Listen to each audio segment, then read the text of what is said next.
بسم اللہ الرحمن الرحیم۔ السلام علیکم ورحمۃ اللہ وبرکاتہ۔ چینل اردو ان لائن میں آپ کو خوش آمدید کہتا ہوں۔ آج ہم آپ کے لیے رزق میں برکت کا مصنون وظیفہ جو کہ نبی کریم صلی اللہ علیہ وآلہ وسلم نے ارشاد فرمایا ہے وہ آپ کی خدمت میں پیش کریں گے۔ اگر آپ نے اس پر عمل کر لیا تو اللہ تعالیٰ آپ کے رزق میں بہت برکت ڈالے گا۔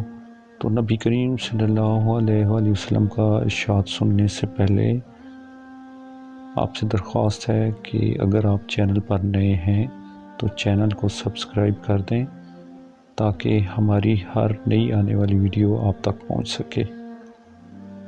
تو آئیے شروع کرتے ہیں۔ بسم اللہ الرحمن الرحیم۔ حضرت انس بن مالک رضی اللہ تعالیٰ عنہ سے روایت ہے کہ نبی کریم صلی اللہ علیہ وآلہ وسلم نے ارشاد فرمایا، جو چاہتا ہو کہ اس کے رزق میں فراخی ہو اور اس کی عمر دراز ہو تو وہ صلہ رحمی یعنی رشتہ داروں سے اچھا سلوک کرے۔ تو دوستو، اگر آپ اس پہ عمل کر لیتے ہیں تو اللہ تعالیٰ آپ کو غیب سے رزق دے گا اور آپ کے رزق میں بہت برکت ڈالے گا۔ اللہ تعالیٰ ہم سب کو ان تمام باتوں پہ عمل کرنے کی ہمت اور توفیق عطا فرمائے، آمین۔